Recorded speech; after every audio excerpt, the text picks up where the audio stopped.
va tourner quelques pages et on va mettre à la une un auteur. C'est pas un fils du soleil, mais c'est un fils de La Réunion. C'est un auteur de La Réunion, c'est dans Cosmo Réunionnais.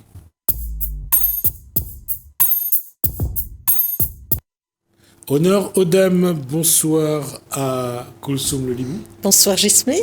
Et bonsoir à son invité Philippe Morvan, auteur des Fils du ciel. Alors, on va voir, et c'est un magnifique coucher de soleil. Oui. Sur l'Afrique. Sur l'Afrique. Et pas n'importe quelle Afrique. L'Afrique du Sud. Oui, que j'ai eu l'occasion de visiter il y a déjà, on était en 94. Vous imaginez, ça fait loin. Hein. Ah oui. Et moi, j'y étais en 90 la première fois. 90. Moi, j'ai été une seule fois, c'est en 94, et franchement, c'est vraiment un rêve. Hein. Magnifique. Ouais, il faut retourner. En l'état actuel des choses, j'aurais un peu oui, peur. là, c'est un petit peu chaud, mais de toute façon... Donc, ça Philippe Morvan, c'est la deuxième fois qu'on le reçoit. Nous l'avons reçu une première fois pour Ours. Et là, il vient de sortir donc, Les Fils du ciel. Alors, on le connaît pour Ours. On le connaissait aussi comme écrivain des bibliothèques vertes. Ça, c'est vieux. Ça, c'est un plus peu vieux plus encore que 94. Oui. Et puis, il écrit sous d'autres pseudos. Et donc, peut-être qu'on va encore continuer à le suivre pour d'autres aventures. Donc, ce livre, Les Fils du ciel, raconte l'histoire de la famille Hugo, qui sont des afrikaners. Oui, tout à fait. Oui, des afrikaners avec un nom à consonance française. Oui, c'est ce que je voulais dire, parce que normalement, quand on dit afrikaner, c'est souvent les Néerlandais. Oui, les Hollandais. Hollandais ou Néerlandais. Voilà. En majorité, au départ, ils étaient effectivement hollandais. Ensuite, il y a eu aussi des Allemands et puis des Français, oui. Les Huguenots, qui sont arrivés à peu près en même temps, et qui ont formé tout ce qu'on appelle la communauté afrikaner, qui entre eux aussi s'appelle les boers. Des boers, oui. On avait parlé la dernière fois, les boers en français, les boers en... Ouais.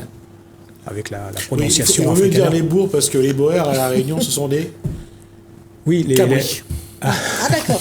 Oui, mais c'est la même origine, puisque la race boer des cabris vient d'Afrique du Sud. Tout à fait, oui. Ouais. C'est pour ça que quand on dit ça, les boers, je préfère préciser, parce que pour des Réunionnais, boer, c'est d'abord les cabris les boucs originaires d'Afrique du Sud. Qui l'emmènent au sacrifice généralement. Ouais, donc, c'est quelque chose. C'est drôle, mais c'est vrai que quand on se regarde, c'est vrai que l'Afrique du Sud est présente aussi à La Réunion, quoi. Oui, bien sûr, c'est pas très loin déjà géographiquement, et puis il y a une petite partie d'histoire commune, notamment par exemple, c'est pas l'Afrique du Sud, mais c'est l'Afrique australe avec le Mozambique. Par exemple, le fameux Citaran était d'origine mozambicaine. Mais on a, pour ceux qui suivent sur le Facebook, il y a actuellement un Réunionnais qui met en avant ses racines mozambicaines. Oui. Et il a écrit quelque chose qui a été repris, je crois, dans une bibliothèque en Amérique du Nord, aux États-Unis. Tout à fait, ouais. Oui. Et d'ailleurs, je crois savoir que c'est une explication possible, en fait. Il y a une danse au Mozambique qui s'appelait le Tchega. Et qui pourrait être l'origine les racines du Sega à La Réunion. Tout à fait. Donc, pour revenir à notre livre, cette famille Hugo, François, au début du livre, le propriétaire de la terrien, là, il aide une famille zoulou qui habite à la limite de sa propriété à accoucher, à enfanter. Donc, il est en train de l'aider à enfanter et son fils François assiste de loin aussi à cette aide. Et la petite qui va naître, Lindiwe, ils vont en fait tomber, il va tomber amoureux de cette Lindiwe, le François fils, parce qu'il y a François père et François fils. Voilà. Il va tomber amoureux de cette Lindiwe et ensuite ils vont donc avoir un fils, Abraham. Alors il y a beaucoup de noms bibliques dans votre... Mais en fait, les afrikaners sont une communauté qui est très religieuse en fait. Donc ce sont des protestants. Parce qu'elle est européenne. d'origine. Oui, mais surtout c'était des protestants, donc des gens très rigoureux, très rigoristes, rigides presque. Et donc, effectivement, le choix est souvent fait de noms bibliques. En l'occurrence, Abraham, voilà, qui a été choisi par sa mère Lindy Way, parce que justement elle voulait se démarquer des prénoms à consonance africaine. Je crois qu'on dit dans le texte qu'elle ne voulait pas d'un prénom païen pour pouvoir le protéger et puis pouvoir le faire rentrer dans le monde des Blancs. De son père. De son père, de son père qui est blanc. Et donc là, on va suivre l'histoire d'Abraham, une histoire difficile. Parce qu'il va avoir énormément d'embûches entre ces deux sociétés. Il est tout le temps à se chercher, à chercher sa place qu'on ne lui donne pas. Lui, sa place, il le définit, mais les autres ne lui donnent pas sa place, ni afrikaners, ni zoulous. Et c'est difficile à cette époque-là, au 19e siècle. Oui. On est au milieu du 19e. Soit c'est comme dans les pays d'Afrique noire, soit on est noir, mais c'est difficile d'être d'une couleur différente. Oui, tout à fait. Alors, en fait, le fond du livre, alors, la forme, c'est un livre d'aventure. On suit l'épopée en fait, de Abraham sur une partie de sa vie. Mais disons que le fond du livre, c'est le racisme.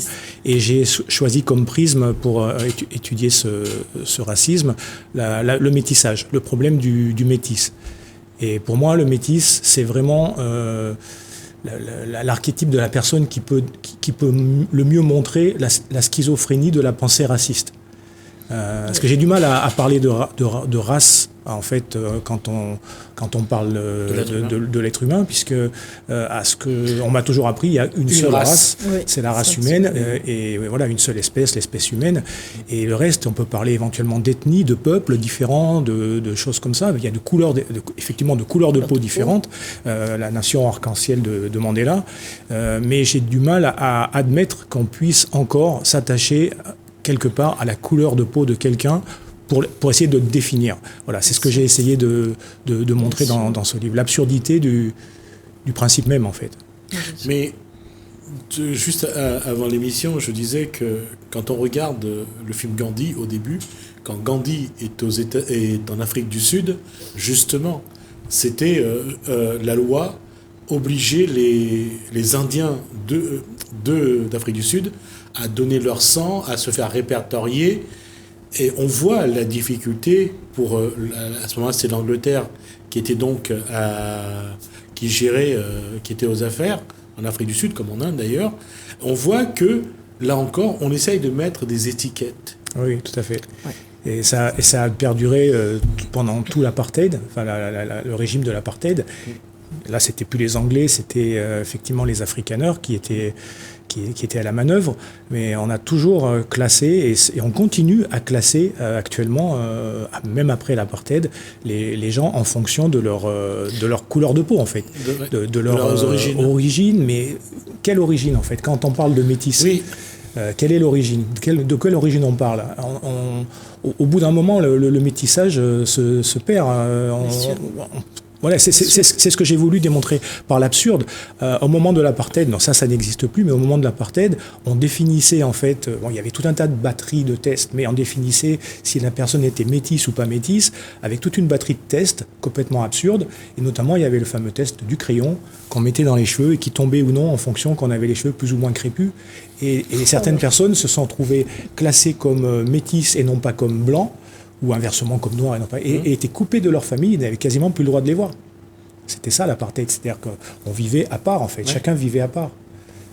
Mais pour revenir à cet ouvrage et à ce jeune homme qui va essayer de voir s'il est plus zoulou ou s'il est plus européen, on voit la difficulté. Parce que dans ce métissage, c'est pas de savoir qui on est, c'est d'essayer de trouver des racines qui nous lient à telle ou telle part de nous-mêmes. Et le problème, c'est que quand on parle de racisme, même lui, il est raciste, parce qu'il ne va pas choisir une façon d'être, il va choisir en fonction d'une réalité. C'est surtout, en fait, c'est tout à fait ça, mais c'est surtout, en fait, pour le cas du livre, c'est surtout la pression familiale, la pression de la sociétale, même la pression de la société. Et les événements qui vont lui faire comprendre ça. Parce que pour lui, au début, sa mère décède très rapidement, sans dévoiler tout ce qui se passe dans le livre. Et donc, il est élevé par son père et une belle-mère, et il est élevé avec ses frères. Et pour lui, il est blanc. Pour lui, il est blanc. Il est un africanaire comme les autres. Il est un bourg. Et il est fier de l'être. Il a exactement les mêmes codes. Les mêmes codes que les bourgs. Il aime les mêmes choses. Voilà.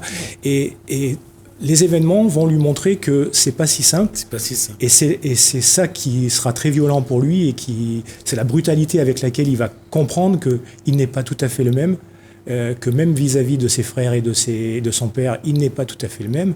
Et il va être amené à aller découvrir d'autres aspects de sa culture, notamment la culture zoulou de ses grands-parents maternels. Et là aussi, il va être amené à comprendre que de toute façon, lui n'est pas non plus un Zoulou 100%, et il cherche sa place dans la violence de la société de l'époque. En fait. Et pour revenir à ça, quand on est ici une société réunionnaise comme la nôtre, où on est un peu malgache, un peu blanc, un peu malbar, un peu chinois, je veux dire, ces mélanges-là, c'est pas seulement à La Réunion, hein, je veux dire, aujourd'hui le monde se métisse, c'est une réalité. Et c'est là la question, et par rapport au livre de Philippe Morvan, c'est quelle est la part qu'on veut? Qu'est-ce qu'on veut être vraiment? Qu'est-ce que nous on veut être, et qu'est-ce que la société nous demande d'être? Et là, dans l'écriture de Philippe, en fait, il y a cette part d'humanité. En fait, à chaque fois, il essaie que le personnage d'Abraham se range le plus souvent du côté de l'humanité, parce qu'il se pose des questions, il se questionne, il se dit pourquoi ça se passe comme ça? Pourquoi moi? Pourquoi ça m'est arrivé? Pourquoi est-ce que c'est à mes proches que ça arrive? Et cette part d'humain, on va dire, on le sent surtout quand il réfléchit sur la place des femmes dans cette société, parce que les femmes, milieu du 19e siècle, c'est pas gâté non plus. Hein.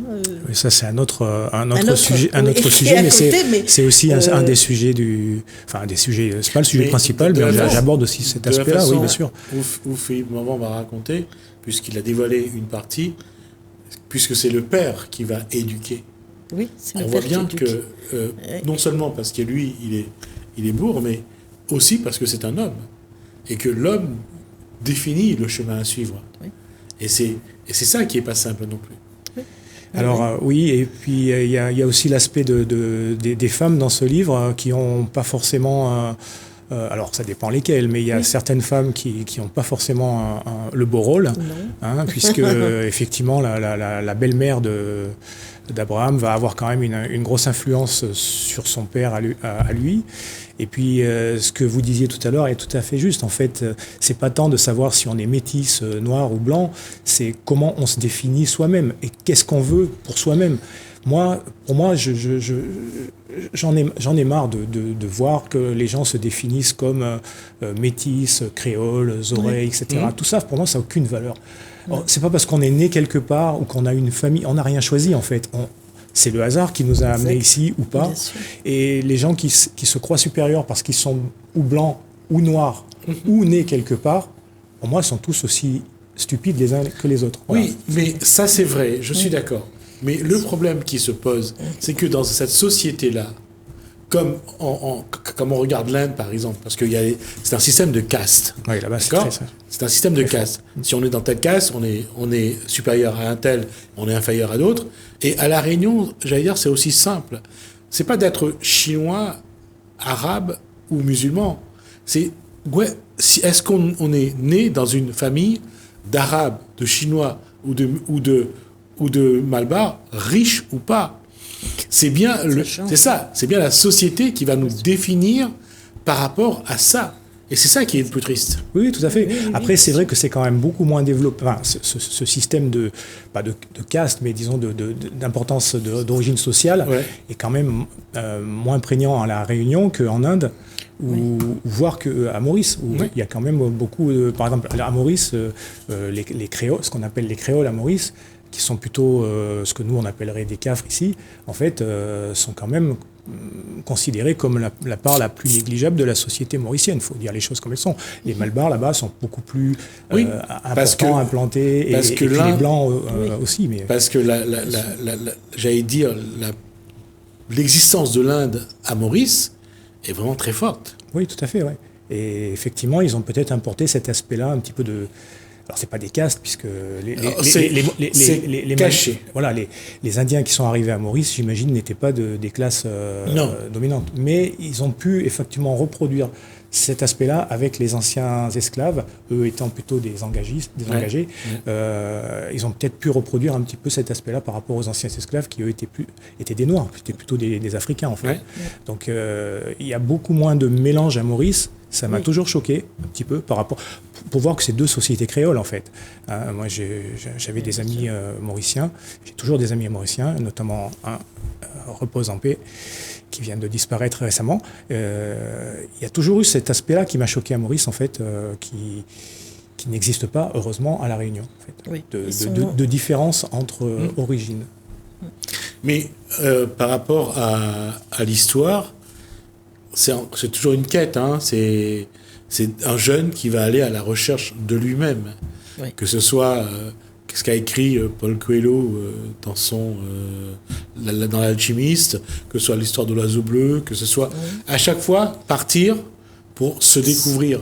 Et c'est un paradoxe, on a besoin d'être loin pour voir dans quoi on vit. Cet aspect-là du roman aussi, oui, c'est un roman un petit peu comme Ours, qui est un roman initiatique où la personne part, voyage, a des aventures et est amenée à se découvrir, et à découvrir qui elle est et qui elle veut être. Et on y retrouve des belles descriptions de nos guerriers zoulous, comme on a vu les descriptions de nos guerriers apaches dans le... Oui, voilà, alors les Zoulous, j'ai fait pas mal de recherches sur les façons de combattre des Zoulous, oui. Le roi Shaka Zoulou, etc. C'est vrai que c'est un peuple à part en Afrique du Sud, les Zoulous. Hein. Oui. C'est un peuple à part qui, d'ailleurs, il y a un moment, je fais dire au grand-père Zoulou qui dit il y a plusieurs races, il y a 3 races sur Terre, il y a les Blancs qui sont fous, les autres qui sont encore plus fous, et il y a les Zoulous qui sont ici pour dominer le monde, en fait. Ouais. C'est un peuple très fier, qui a toujours été très fier de ses origines et qui a en lui cette volonté de ne jamais baisser la tête et de toujours... voilà. Et ça peut être pour le bien, enfin, pour le meilleur et pour le pire, hein. Attention, puisque... Et c'est un petit peu à l'image de votre héros, finalement, Abraham. Mmh. Parce que, quelque part, il y a une part de lui qui veut exister, qui veut continuer à exister envers et contre tout.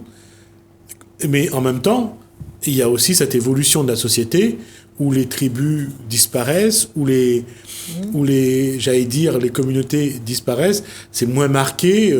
Aujourd'hui, on ne parle plus des Zoulous qu'on en parlait il y a 20 ou 50 ans. Donc, ça reste important, mais c'est vrai qu'il y a 20 ans, disons plutôt, il y a 20 ans, à la fin de l'apartheid, il y a eu des conflits très violents entre l'Inkatha Zoulou, c'est-à-dire les partis Zoulous, en fait, c'est un parti, et les Xhosa, qui étaient, eux, du côté de Nelson Mandela. Et tout ça a été un petit peu attisé en sourdine par les Blancs, hein, qui essayaient de diviser pour mieux régner et puis pour éviter la fin de leur apartheid ou enfin de la fin de leur façon d'être.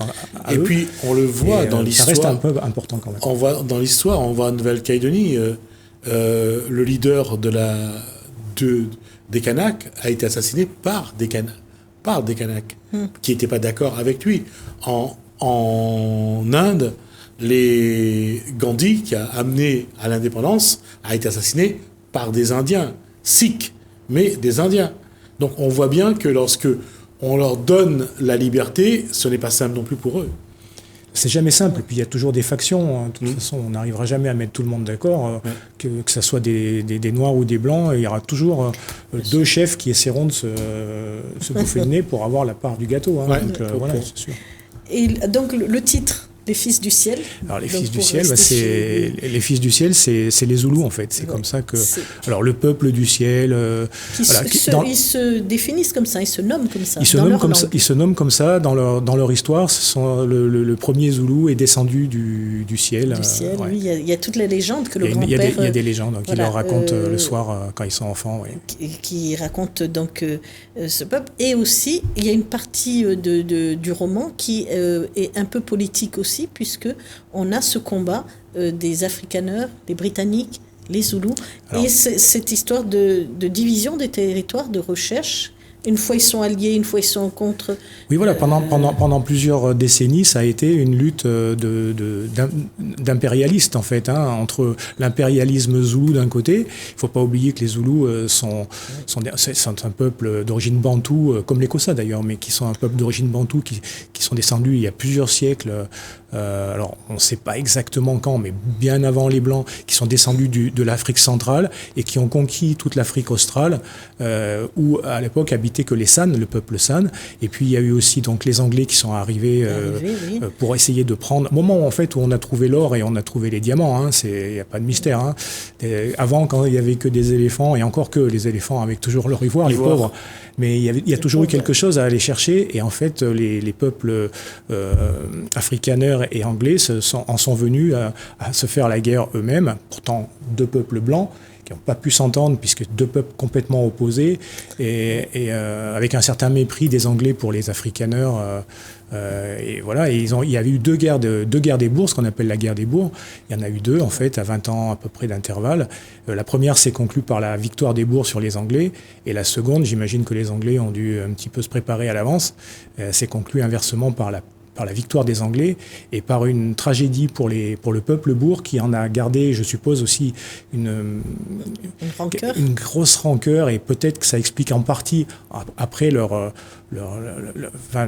vigueur par rapport à l'apartheid et le fait de se sentir seul contre tous et de vouloir absolument se préserver. Il y a eu ces fameux camps de concentration qui sont parmi les premiers de l'histoire, j'imagine, bien avant ceux des Allemands pendant la Deuxième Guerre mondiale, où les peuples afrikaners ont été enfermés et affamés, et ils en sont morts en nombre par les Anglais, par le fait des Anglais. Ouais. Drôle de fin. Drôle de fin. Donc, pour revenir au roman, les fils du ciel, les Zoulous, à la fin, on le voit, Abraham, à la fin, il réfléchit. Donc, on ne va pas dévoiler comment se termine le truc, mais à la fin, il réfléchit, Abraham, et tout ce questionnement sur lui et sur et son métissage, à un moment, il dit qu'à la page 450, qu'il a honte. Il a honte d'être afrikaner, il a honte d'être zoulou, et il a honte aussi d'être un homme. C'est fort quand même. Oui, parce il faut dire qu'il a vécu quand même, sans dévoiler tout le livre, il a vécu quand même pas mal de choses assez horribles, notamment du côté des Zoulous, puis du côté des Afrikaners, puisqu'il a été un petit peu, il a servi de balle de ping-pong entre les deux, il a vu les deux côtés, et finalement il en arrive à la conclusion qu'il a fait des choses aussi ignobles des deux côtés, et que, ma foi, il en tire la conclusion que l'homme est peut-être finalement foncièrement mauvais, et forcément mauvais aussi. Donc voilà, ça peut être une conclusion, mais je crois que c'est pas la conclusion finale qu'il faut en tirer. Alors, on va rester sur cette conclusion-là, puisqu'on a déjà dépassé de 4 minutes le temps qui nous est imparti.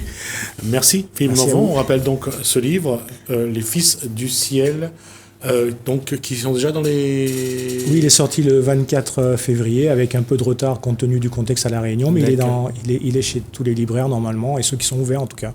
Ouais. D'accord. Merci en tout cas d'être venu jusqu'à nous et de nous avoir apporté ce livre. Merci à Koussoum Lolibou pour cette co-animation pour découvrir de retrouver l'auteur et découvrir le livre. On vous souhaite là-dessus une très bonne un bon début de soirée plutôt. Merci à vous de nous avoir suivis. Merci Hélène, merci François, je dis à bientôt.